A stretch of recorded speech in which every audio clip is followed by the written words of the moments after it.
La nuit avait commencé comme tant d'autres, vautrée dans le salon après une longue journée de travail, quand un bruit a surgi, un son qui n'avait rien à faire là. Un coup frappé à la porte, sec, volontaire, creux. Il a résonné dans les cloisons trop fines de notre appartement. Une fois, puis encore. Plus vite, cette fois, comme si la personne de l'autre côté s'impatientait. Nous vivions au rez-de-chaussée d'un immeuble étroit et fatigué de Portland, dans l'Oregon, coincé entre deux cafés et une laverie automatique. Ma colocataire, appelons-la Sarah pour ce récit, était en train de plier le linge lorsqu'elle s'est figée, une serviette encore serrée dans la main. Le bruit s'est répété. Je me souviens de cette sensation. L'air devenu épais, presque visqueux, comme si même le ronronnement du réfrigérateur s'était arrêté. La lumière du couloir a vacillé une fois, puis s'est stabilisée. Aucun pas dehors, aucune voix, rien que ce martèlement, lent et régulier, qui traversait le bois de la porte comme s'il savait que nous écoutions. Nous sommes restés immobiles, à attendre.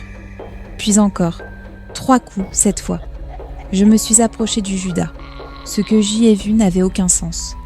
2 silhouettes se tenaient juste devant la porte, des enfants, peut-être 12 ou 13 ans.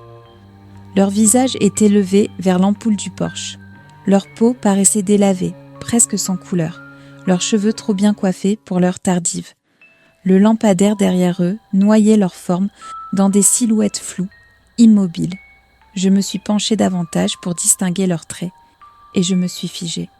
Leurs yeux, entièrement noirs. Pas de simple iris sombre, tout l'œil avalé par une obscurité brillante et sans fond. Aucun reflet, aucune lueur, aucun signe de vie.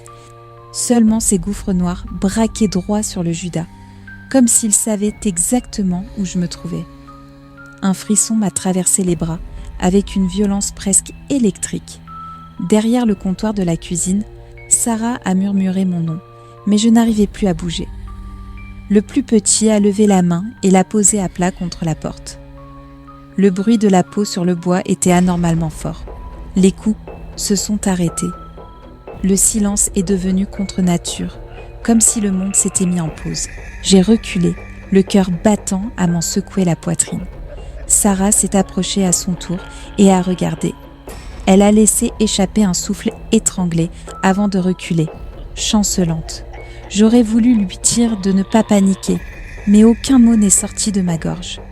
Puis il y a eu ce tapotement, cette fois à la fenêtre près de l'évier. Nous nous sommes tournés en même temps. Une ombre a glissé derrière les stores, 2 silhouettes encore, plus basses, accroupies. Le bruit était léger, mais régulier. Tape, tape, tape. Je distinguais à peine la forme de doigts qui se déplaçait dans la vitre, lent et précis, comme s'il traçait nos hauts des motifs que nous seuls ne pouvions voir. Sarah a saisi son téléphone. L'écran a clignoté, puis s'est éteint. Elle a appuyé à nouveau sur le bouton. Rien. J'ai essayé le mien. Mort aussi alors qu'il était chargé quelques minutes plus tôt. L'horloge du micro-ondes s'est mise à clignoter frénétiquement. 12 heures, encore et encore. La lumière du couloir a vacillé de nouveau, s'est affaiblie, puis s'est éteinte complètement. La seule clarté provenait désormais du lampadaire filtrant à travers les stores. Un autre coup a retenti, plus fort, plus sec, plus proche. Cette fois, il venait de la porte de derrière. Une nausée m'a tordu l'estomac. Il se déplaçait autour de l'appartement. Nous avons avancé dans le couloir, nos pas étouffés par la vieille moquette. L'air s'était refroidi, chargé de cette immobilité électrique qui précède les orages. La porte de la salle de bain a grincé derrière nous, alors qu'elle était pourtant fermée. Sarah s'est tournée vers elle, mais quelque chose a attiré mon regard. Par la petite fenêtre au-dessus du canapé, 2 visages, collés à la vitre, pâles, immobiles. J'ai reculé en trébuchant, heurtant le mur assez fort pour faire vibrer un cadre. Sarah s'est élancée vers la fenêtre, puis s'est arrêtée net quand le plus petit a penché légèrement la tête. Ce geste qu'on fait pour observer quelqu'un, imitation de curiosité dépourvue de toute émotion. La buée s'étendait par petites bouffées sur la vitre, comme des respirations courtes. Sauf que, ils ne respiraient pas. Je ne voyais aucun mouvement de leurs épaules, seulement cette condensation à l'intérieur du verre, là où elle n'aurait jamais dû être. puis il y a eu le bruit de la poignée. La porte d'entrée a tourné une fois, puis deux. Nous l'avions verrouillée, mais elle s'est mise à trembler violemment dans son encadrement. J'ai saisi ce qui me tombait sous la main, une lourde lampe, et j'ai avancé, prêt à frapper. Le bruit s'est interrompu. J'ai abaissé la lampe lentement. Alors quelque chose a heurté la porte, pas un coup cette fois, mais un choc de tout le corps, assez puissant pour faire gémir les gonds. Un second impact a suivi, plus violent encore. Puis de nouveau le silence. Je me suis forcée à regarder une dernière fois par le Judas. Le porche était vide, la rue, calme, le lointain bourdonnement d'une voiture qui passait. Rien d'autre. Je me suis retournée vers Sarah. Elle fixait le mur près de la cuisine, les yeux rivés sur l'interrupteur. Il s'allumait et s'éteignait tout seul, lentement d'abord, puis de plus en plus vite, jusqu'à rester allumé. Et alors, le bourdonnement a commencé.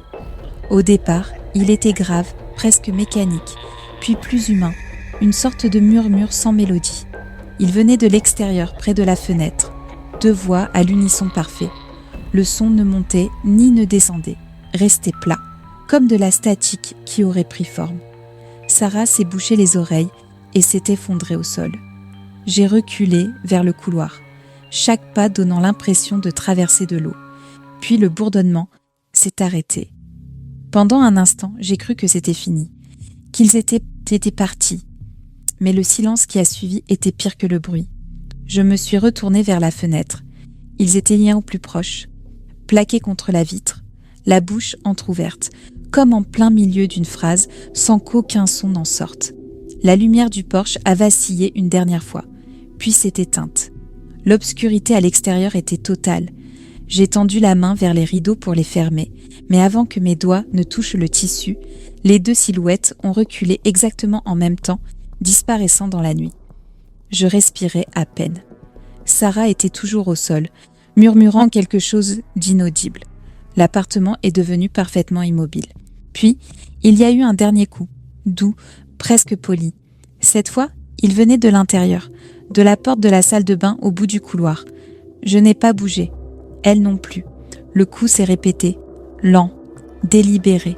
Je me suis avancée dans le couloir, forçant mes jambes à obéir tandis que chaque instinct me hurlait de fuir. La lumière au-dessus de la porte de la salle de bain a clignoté, puis s'est éteinte.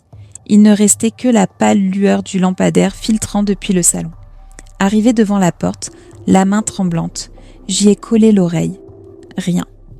En me retournant pour repartir, j'ai aperçu quelque chose au bas de la porte, une trace diffuse, comme de la terre ou de la suie, qui s'étirait dans le couloir. Elle allait jusqu'au salon, puis s'arrêtait à mi-chemin, exactement à l'endroit où Sarah se tenait plus tôt. Ma respiration s'est faite courte, hachée. Je me suis tournée vers elle, mais elle n'était plus là. Le salon était vide. Son téléphone gisait sur le sol. L'écran fissuré, la lampe torche encore allumée, la porte restait fermée, la serrure intacte. J'ai appelé son nom. Aucune réponse. Je me suis approchée de la fenêtre et j'ai regardé dehors. 2 silhouettes se tenaient près du trottoir, face à l'appartement. Sarah était là, debout à côté d'elle. J'ai reculé en titubant, le cœur affolé. J'ai cligné des yeux et elles avaient disparu. Toutes. Il ne restait que la rue silencieuse, une légère brume commençant à remonter depuis la rivière. Puis mon téléphone a vibré. Il s'était rallumé sans explication. Une seule notification s'est affichée. Un appel manqué de Sarah. Horodaté. Il y a 1 minute. J'ai rappelé. Pas de réponse. J'ai ouvert la porte d'entrée et suis sortie, m'attendant presque à la voir là sur le trottoir. Le froid m'a giflé le visage. La nuit était immobile, déserte. Seuls mes pas résonnaient tandis que je scrutais la rue. Et c'est alors que je l'ai vue. Sur le mur, à côté de la porte, à hauteur d'épaule. 2 petites empreintes de mains, noircies comme par de la suie, imprimées dans la peinture. Et entre elles, faiblement gravée, une marque que je n'ai pas su expliquer. On aurait dit un nombre. 13. J'ai reculé lentement et refermé la porte. À l'intérieur, l'air était redevenu lourd. Je me suis assis sur le canapé, essayant de comprendre les yeux noirs, les disparitions, le bourdonnement, les traces, l'appel. Toute explication rationnelle s'effondrait sous le poids de ce que j'avais vu. Je n'ai pas dormi. Le lendemain matin, Sarah est revenue. Elle a dit avoir perdu connaissance un instant, s'être réveillée dehors, près du trottoir, confuse et transie de froid. Elle n'avait aucun souvenir d'avoir quitté l'appartement. Aucun de nous n'a su expliquer les empreintes. Nous avons contacté le gestionnaire de l'immeuble, vérifié les caméras. Rien.